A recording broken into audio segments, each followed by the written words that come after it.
Hello, I am an old fart, and I have a guilty pleasure. I like knives. I'm not an expert or an official representative of anything or anyone in any way. I just like knives. Today, as we go through a tour of my collection of small folding pocket knives, we're going to have a look at this unit. This is a Monterey Bay Knives XLC. And as you'll see, it doesn't really fit into that description of my collection, that is, small folding pocket knives. But it's a knife that I found attractive when I first saw it. I was on the Monterey Bay website and saw this knife listed, and it was listed as a larger version of this knife.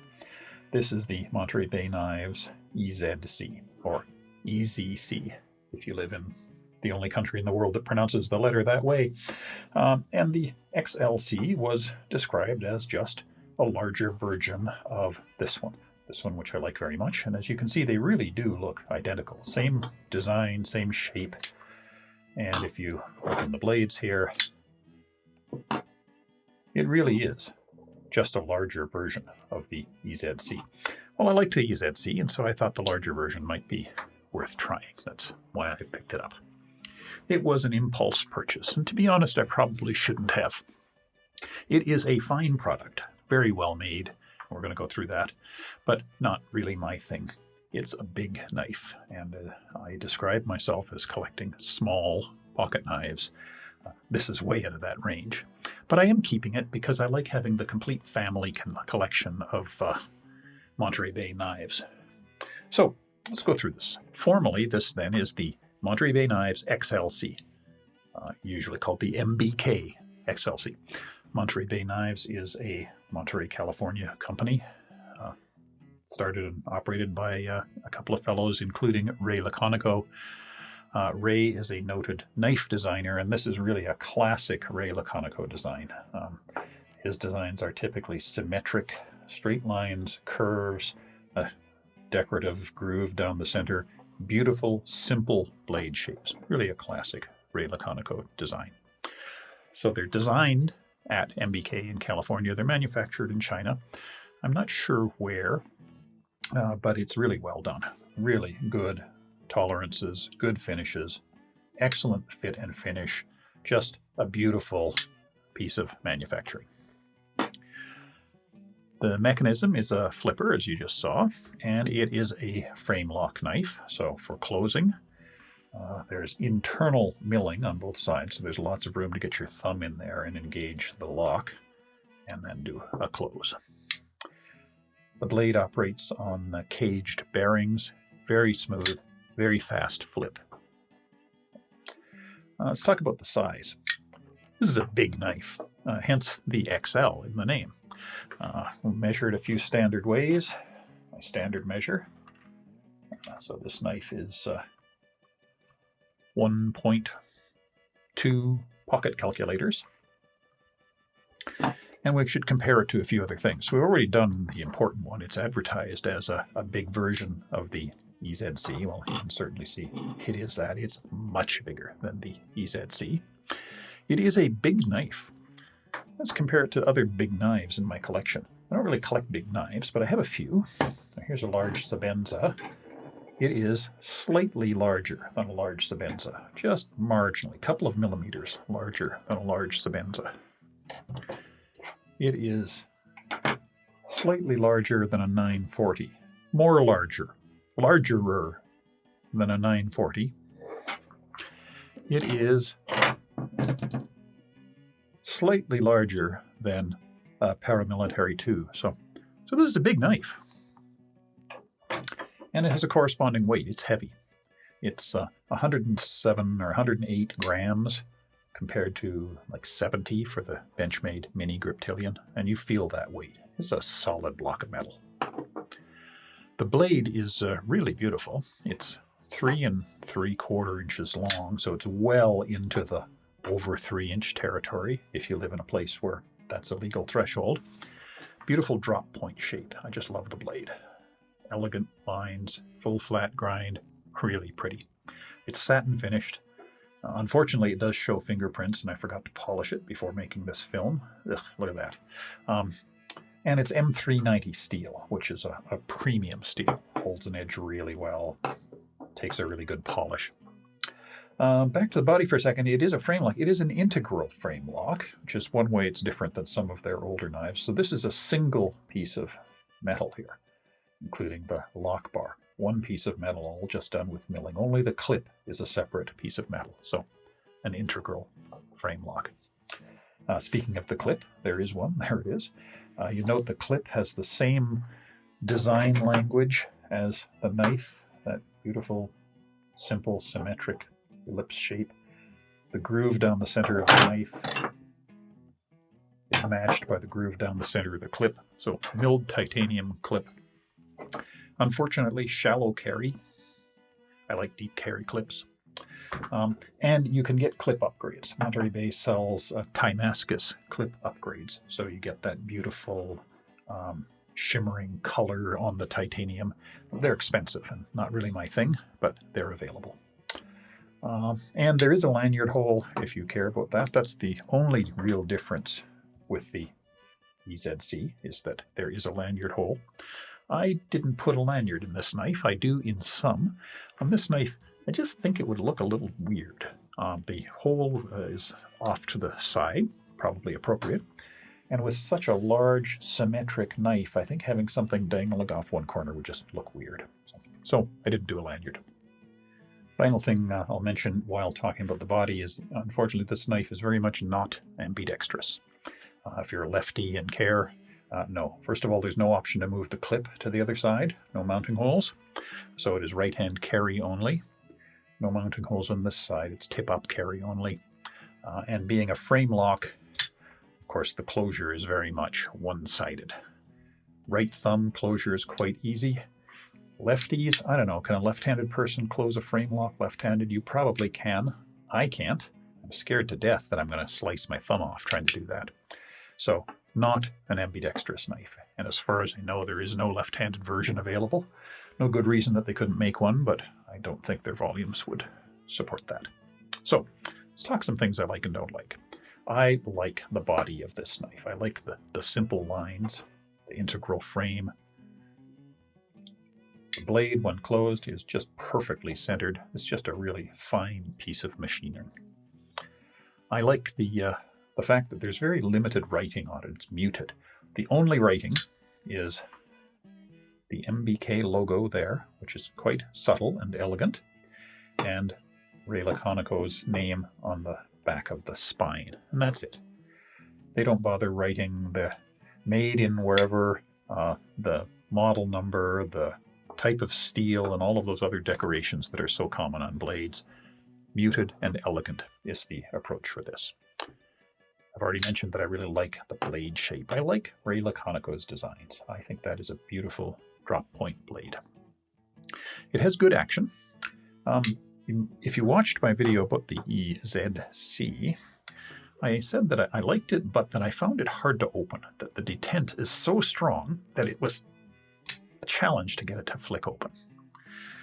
Now, on the XLC, the detent is probably just as strong. Same mechanism, but because it's so much bigger, the flipper tab is bigger, the knife is bigger, I think you just end up getting more leverage. So I don't have any trouble flipping this open, where I was finding the EZC to be quite a challenge to open. A final thing I'll mention I like is, again, the blade is 390 steel, and I really like M390. It's not easy to sharpen. It takes some time.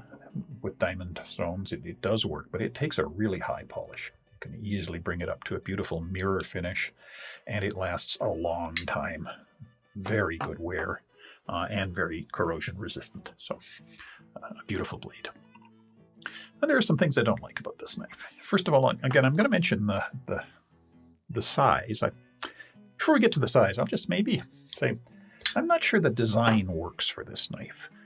On the little EZC, this symmetrical blocky body and so on is okay. It's a small knife. It kind of disappears in your hand.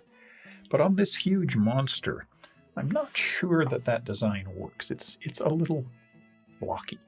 It's not as comfortable to hold as knives that have a a more sculpted handle shape.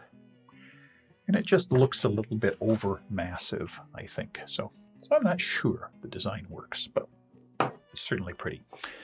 But for me, the big deal is it's just too big. Now, I know it's advertised as a large knife. I mean, it's called an XL, for God's sake. So what did I think? Of course it's big.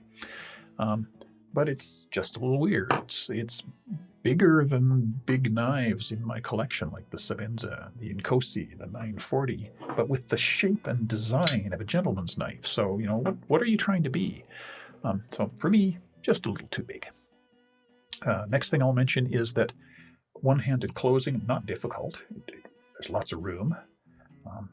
And I do like that the flipper tab connects with my thumb if I'm up high to act as a closing safety. But the knife is so big that I find that one-handed closing is a kind of a two-step process. I have to initiate the closing, then I have to reposition the knife in my hand and close it. If I try to close it sort of from one position, I have managed to cut myself doing that. So I've developed this sort of two-step closing maneuver. And final thing I'll mention, the clip is a really strong clip, very powerful clip. Powerful enough that I actually find it a little bit hard to get into my pocket one-handed.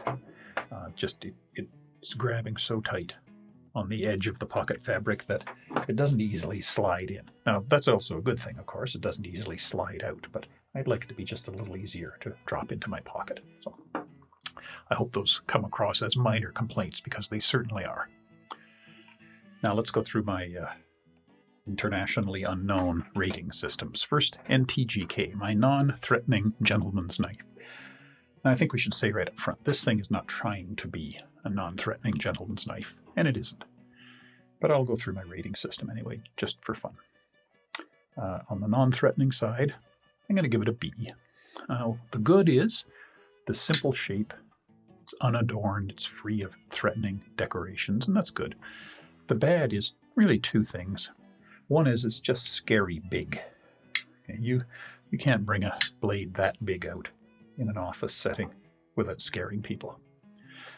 Second, the opening mechanism is a bit scary. It opens, flips fast, and it makes a loud clack. Okay. Nobody who's nervous about knives sees that action and doesn't say, "Switchblade!"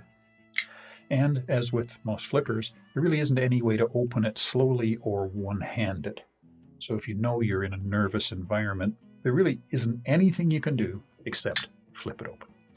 So I think it doesn't do well on non-threatening. I'll give it a B there. And on gentleman's knife, I'm going to give it even less. I'm going to give it a C. The good is elegant, simplicity, brushed titanium, satin blade. That's all good. The bad, it's just so damn big. It's too big to be a gentleman's knife. And that, combined with the fact that it's a shallow carry clip, means it carries quite high. This is sticking out of your pocket.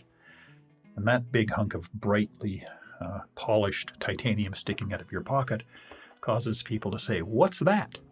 And that's not a good thing. Okay? Gentleman's knife goes with inconspicuous, and this is not inconspicuous. So a B plus and a C, I'm going to combine those and give it or a B and a C rather. I'm going to combine those and give it a B minus as an NTGK. Not to say I don't like it a lot, but non-threatening gentleman's knife is not what it's for. Now, how about a knife nerd, KN rating? What will my knife nerd friends think? Well, I've tested it on knife nerd friends. They love it. They like the Laconico design. They like the fact that there's a family of Laconico designs. It's got good detent, fast, smooth action, really good lock, no blade play, integral body, premium steel. Knife nerds love this knife. I'm going to give it an A plus as a KN rating. And finally, the CMR, cut myself rating. According to my scale, this gets a B as a CMR because I have cut myself with it. I have cut my thumbnail when learning not to close it in a single operation, and that's how I developed the two-step closing operation. So a minor cut causes me to give it a B as a CMR. So that brings us to the end. In summary, This knife is a classic Ray Laconico design. It's easily identifiable as one of his. It's a handsome knife. It has a beautiful blade in premium steel. There's a lot to like about this knife. It's just that it's big. It's not huge, it's just large. It is, in my opinion, too big for inconspicuous office carry. But it would be great for when you need and can have a big knife. So I would consider it a high-end working tool, not pocket jewelry for the office. The best analogy I can think of is, think about hand tools. This is Snap-on. This is more expensive and higher end than you really need, but it's beautiful to look at. That brings us to the end. Thank you for visiting and following along. See you again next time. Bye-bye.